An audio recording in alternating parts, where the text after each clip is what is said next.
A federal contract canceled earlier this year cut funds for local farmers donating to food banks. A lawsuit has been filed with Pennsylvania lawmakers. They're finding other ways to pressure the Trump administration into finishing out existing contracts.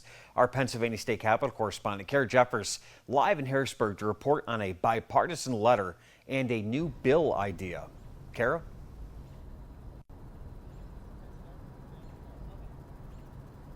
Good evening, Nick. Recently, Democratic and Republican leaders for our agriculture committees here in the state sent a letter to Congress reiterating that if there is a contract in place, they have an obligation to finish out the funds that Congress budgeted towards that contract. It's just one way that lawmakers are keeping the pressure on. To cut this program was the hatchet. It wasn't the scalpel. The Local Food Purchase Assistance Program gives money to food banks specifically to buy food from local farmers. Pennsylvania signed a contract to continue the program back in December, set to get $13 million over 3 years.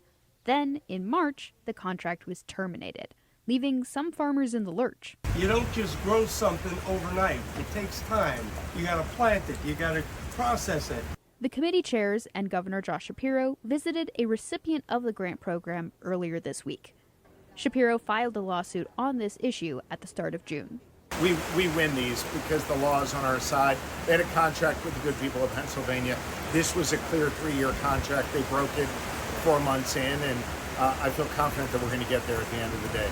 Representative Ryan Bizzarro of Erie says the food purchase situation is one example in a pattern of broken federal contracts. So if we're not getting that money that was rightfully supposed to come back to the states, why should Pennsylvanians be sending money to D.C. in the first place? Bizzarro has a bill that says if federal contracts are illegally breached, the state could put liens on federal property and withhold federal taxes that the state collects on behalf of the U.S.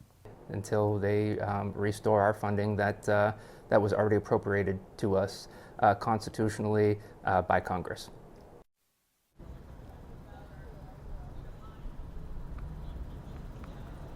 Bizzarro specifying that he supports rooting out waste, fraud, and abuse, but so many of these federal contracts that got canceled were cut indiscriminately and not actually planned through if they deserved that cut or not. I talked with a Republican lawmaker on this bill. He said he would need to read more information about it, but overall it sounded like the state picking a fight with the federal government that has a bigger stick.